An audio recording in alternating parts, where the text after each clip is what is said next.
So my background is really in the costume world.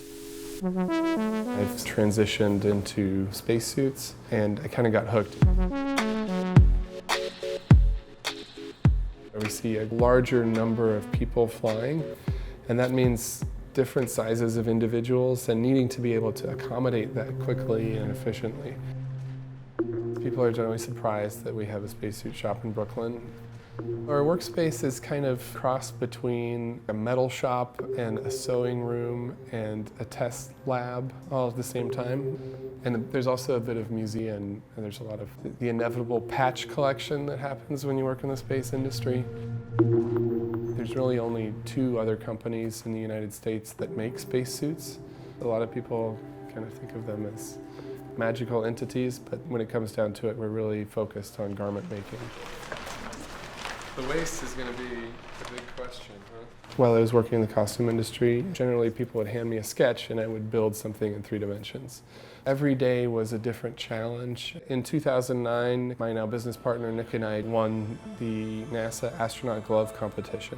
I learned quite a bit about the specifics of spacesuits and slowly transitioned out of the costume world and became more interested in engineering and aerospace.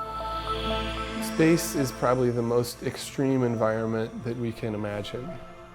There is no perfect spacesuit. That challenge really provides a lot of room for solutions.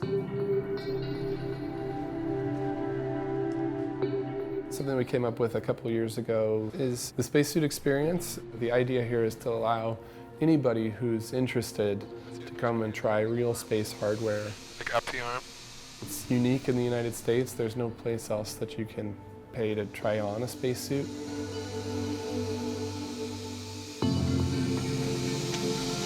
You can stand with this in the background? That background in costuming allows, I think, me to understand what's possible and also to understand what will work on the body and how the body moves and works.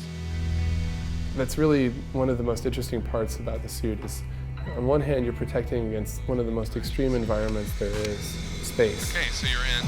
This is a little scary. It's a little scary?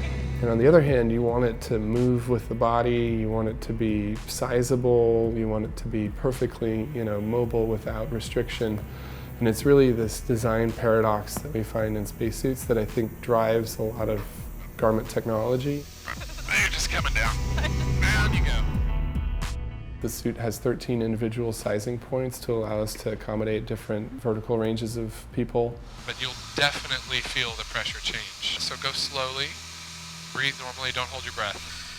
For the person taking part in the spacesuit experience, it's exciting for them, but it's also really useful for us because the more we can use the suit on the ground, the more we can understand what works and what doesn't work. There have only been about 500 people that have gone to space in the 60 years that we've been flying humans to orbit. The more people fly to space, the more opportunity there will be for a company like ours.